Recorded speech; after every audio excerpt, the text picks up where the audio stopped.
La situation s'est améliorée cette semaine. Nous avons vu un pic de cas le 12 décembre.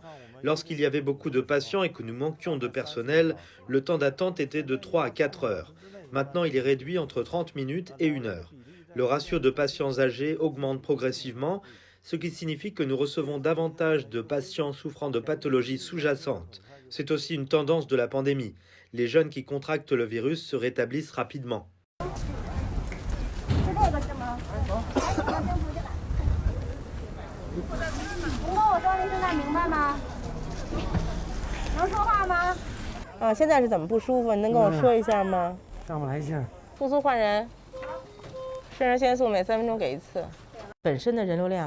L'afflux de personnes a augmenté par rapport aux années précédentes, mais le nombre total de patients n'a pas doublé.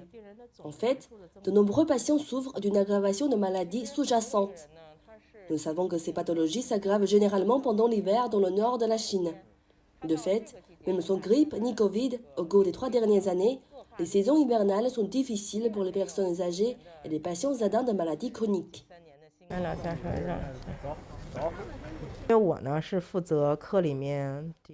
Je suis responsable de la coordination du travail clinique.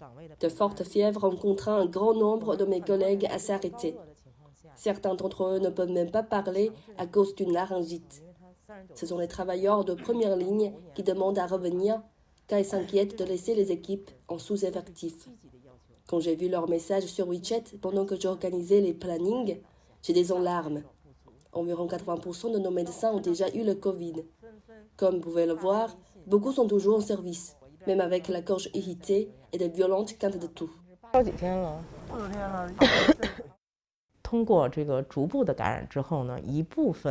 Après avoir contracté la Covid, certains pourront revenir complètement au travail 2 ou 3 semaines plus tard.